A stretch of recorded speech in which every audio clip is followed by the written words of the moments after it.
Parte 2. A Terra dos Santos. Capítulo 1. Na Grande Planície Alcalina. Na parte central do grande continente norte-americano situa-se um deserto árido e inóspito que por longos anos foi uma barreira contra o avanço da civilização. Na Sierra Nevada, ao Nebraska, e do rio Yellowstone no norte até o Colorado no sul, estende-se uma zona de desolação e silêncio. Tampouco a natureza está sempre com o mesmo humor em todo esse soturno território. Ela abrange altas montanhas com picos nevados e vales profundos e sombrios. Há rios impetuosos que se arremessam por cânions recortados, a planícies enormes que no inverno ficam brancas como a neve e no verão são cinzentas com a poeira salina e alcalina. Em tudo isso se preservam, contudo, as características comuns de esterilidade na inhospitalidade e da miséria. Não há habitantes nessa terra de desesperança. Um bando de Pawnees ou de Blackfeet pode atravessá-la vez por outra para chegar de uma área de caça a outra, mas os mais intrépidos dos bravos ficam felizes ao perder de vista as planícies aterradoras e encontram-se uma vez mais em suas pradarias. O coiote espreita em meia vegetação enfezada, o buçardo bate as asas pesantemente pelo ar e o urso caminha desajeitado pelas ravinas escuras, colhendo seu sustento como pode em meio às rochas. São esses os únicos habitantes do deserto. Não há no mundo todo panorama mais desolado que o se divisa da encosta norte de Sierra Blanco. Até onde a vista alcança, estende-se a grande e chata planície, toda salpicada de manchas de álcali e cortada por trechos de chaparral. No limite extremo do horizonte, ergue-se uma longa cadeia de cumes montanhosos, com seus picos irregulares salpicados de neve. Nesse grande território não se vê sinal nenhum de vida, nem coisa alguma que pertença à vida. Não se vê nenhuma ave no céu cor de aço, nenhum movimento sobre a terra fosca cinzenta. Acima de tudo, reina um absoluto silêncio. Por mais que se aguçem os ouvidos, não há sombra de som em todo esse enorme deserto, nada senão silêncio, silêncio completo e opressivo.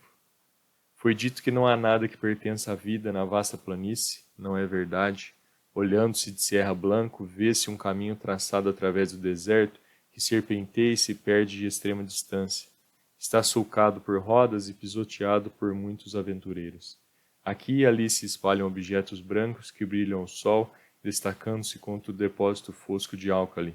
Aproxime-se e examine-os. São ossadas, algumas grandes e grosseiras, outras menores e mais delicadas. As primeiras pertencem a bois, as últimas a homens.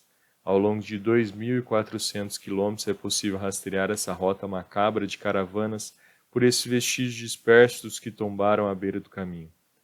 No dia 4 de maio de 1847, um viajante solitário contemplava exatamente esse cenário. Sua aparência era tal que podia ser do próprio gênio ou demônio da região. Um observador teria tido dificuldade em dizer se estava mais perto dos 40 ou dos 60 anos. Seu rosto era magro e abatido e a pele morena, rugosa, como um pergaminho, esticava-se sob os ossos salientes. A barba e o cabelo castanhos e compridos estavam raiados de branco. Os olhos fundos nas órbitas ardiam com um brilho anormal, ao passo que a mão que agarrava a carabina não tinha muito mais carne que a de um esqueleto. Enquanto ali ficava, apoiou-se em sua arma para manter-se de pé, mas sua figura alta e arabouço sólido de ossos sugeriam uma constituição forte e vigorosa. A face macilenta, contudo, e as roupas que pendiam tão frouxas sobre os membros engelhados proclamavam o que lhe dava aquela aparência senil e decrépita. O homem estava morrendo, morrendo de fome e morrendo de sede. Havia descido penosamente a ravina e prosseguira até essa pequena elevação, na vã esperança de avistar algum sinal de água. Agora a grande planície de sal estendia-se ante de seus olhos, e o cinturão distante de montanhas inóspitas sem um sinal em parte alguma de planta ou árvore que pudesse indicar a presença de umidade. Em toda essa vasta paisagem não havia um lampejo de esperança. Norte, leste, oeste. Ele olhou com olhos desvairados e indagadores e depois se deu conta de sua perambulação chegar ao fim. E aqui e ali, naquele penhasco estéril, estava prestes a morrer. Por que não aqui, tão bem quanto num leito de plumas daqui a 20 anos? Murmurou, sentando-se ao abrigo de um penedo. Antes de se sentar, depositara no chão sua carabina inútil e também um grande fardo embrulhado num chalé cinza, que vinha carregado a tiracolo sob o ombro direito. Parecia um pouco pesado demais para suas forças, pois quando o baixava ele caiu no solo com alguma violência.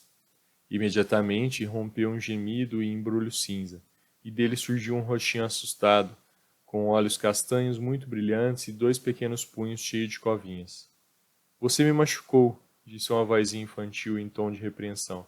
Foi mesmo? Respondeu o homem. Não foi por querer. Enquanto falava, abriu o chale cinza e libertou uma linda menina de cerca de 5 anos, cujos sapatos delicados e primorosos, vestidos de cor-de-rosa com seu aventalzinho de linho, revelavam todos os cuidados de uma mãe. A criança estava pálida e abatida, mas seus braços e pernas saudáveis, mostrando que havia sofrido menos que seu companheiro. Melhorou? Perguntou ele aflito, porque ela continuava esfregando os cachos dourados que lhe cobriam a nuca. Dê um beijo para sarar, disse ela, muito séria, estendendo-lhe o lugar dolorido. Era assim que mamãe fazia. Onde está mamãe? Sua mãe foi embora. Acho que não vai demorar muito a vê-la de novo. Embora? Disse a menininha. Engraçado, não me disse até logo. Ela sempre dizia, mesmo que fosse só tomar um chá com a titia. E agora faz 3 dias que está longe. Está muito seco, não é? Não há pouco de água, nem nada para a gente comer? Não, não há nada, meu bem. Você só precisa ter um pouco de paciência. Depois ficará tudo bem.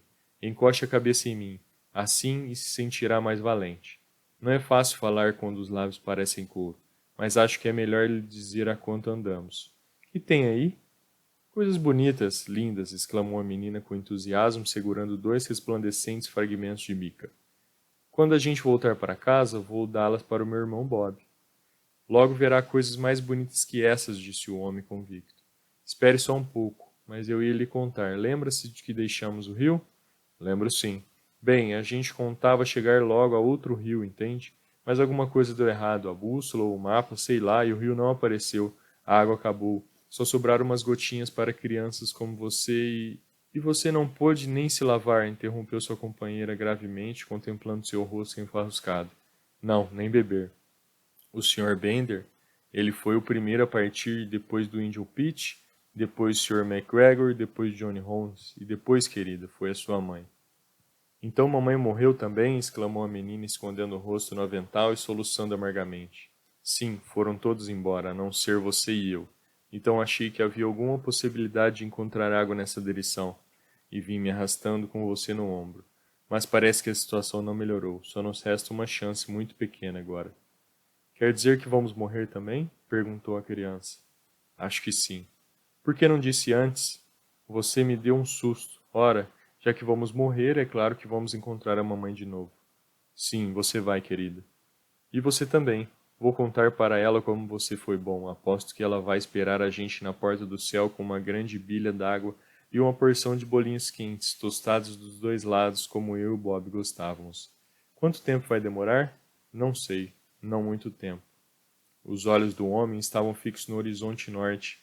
Na abóbada azul do céu haviam aparecido 3 prontinhos que cresciam a cada instante, tão rapidamente se aproximavam.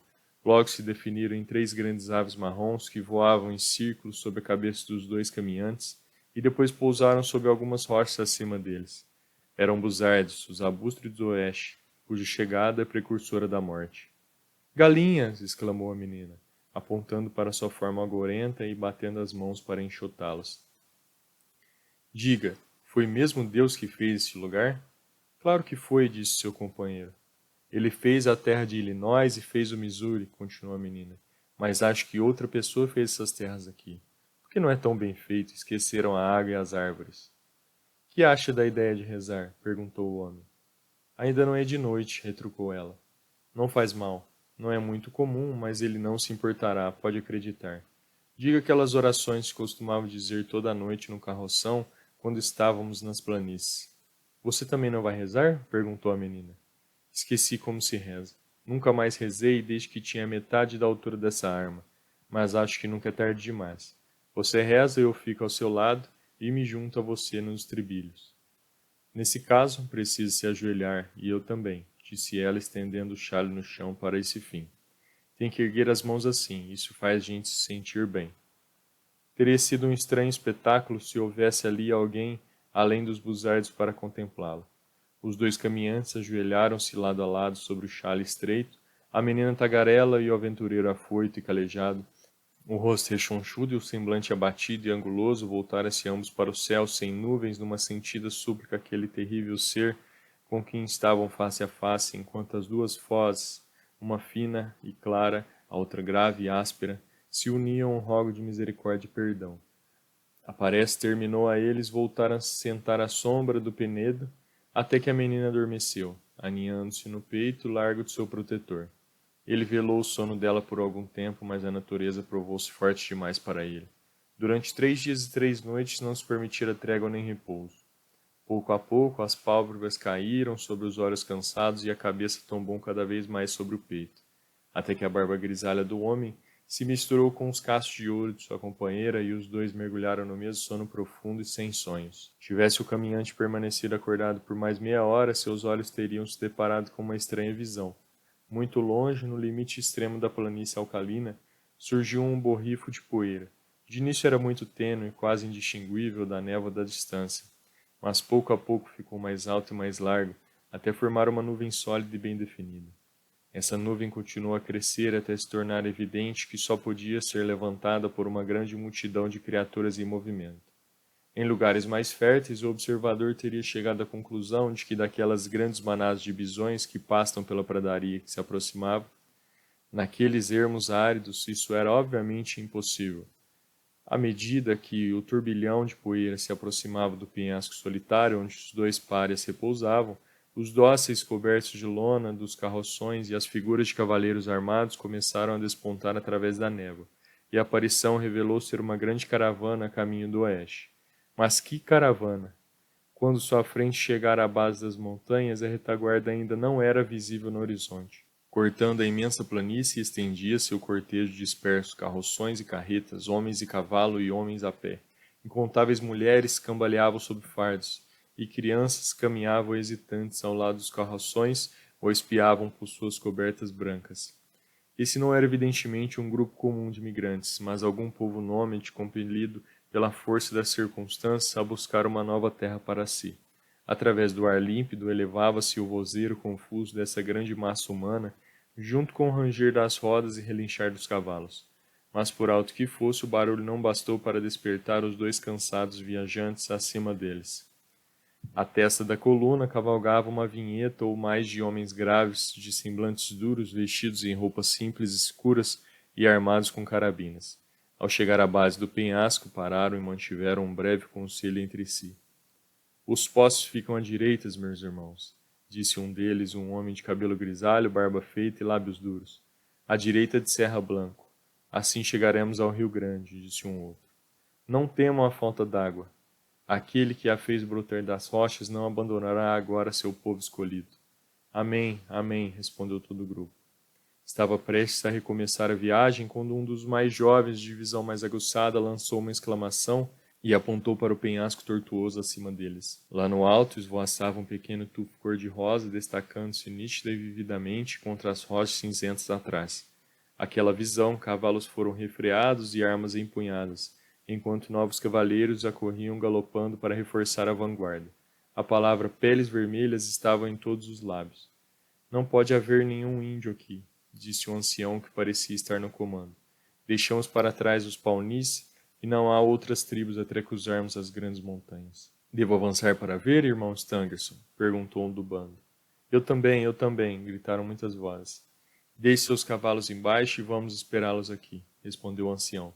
Num instante, os jovens haviam apeado, amarrado seus cavalos e escalavam a encosta íngreme que levava ao objeto que lhes excitara a curiosidade. Avançavam rapidamente, silenciosamente, com a confiança e a destreza de batedores experientes. Os que observavam a planície podiam vê-lo saltar de rocha em rocha até que a silhueta se recortava contra a linha do horizonte. O rapaz que primeiro dera o alarme os liderava. De repente, seus seguidores o viram erguer as mãos para o céu, como se dominado pelo espanto, e, aliançando-os, ficaram igualmente impressionados com a visão que depararam. No pequeno platô, que coroava um monte estéril, via-se um único penedo gigantesco e contra ele estava deitado um homem alto, de barba comprida e traços duros, mas de uma excessiva magreza. Seu semblante plácido e a respiração regular mostravam que dormia profundamente. Junto dele estendia-se uma criança, seus bracinhos brancos e roliços envolvendo-se o pescoço queimado e vigoroso. A cabeça loura repousada sobre o peito da sua túnica de bebutina. Os lábios rosados da menina, entreabertos, mostravam uma linha regular de dentes muito brancos e um sorriso maroto brincava sobre seus traços infantis. As perninhas rechonchudas e brancas, terminando em meias brancas e sapatos elegantes, com fivelas reluzentes, ofereciam um estranho contraste com os membros compridos e engelhados do companheiro. Na saliência da rocha, acima desse estranho par, estavam pousados 3 buzardos solenes que, à visão dos recém-chegados, soltaram gritos roucos de desapontamento e levantaram voo soturnamente. Os gritos das aves imundas despertaram os adormecidos, que olharam atônitos à sua volta.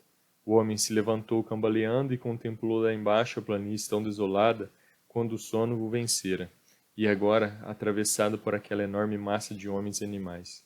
Com uma expressão de incredulidade no rosto, passou a mão ossudo sobre os olhos.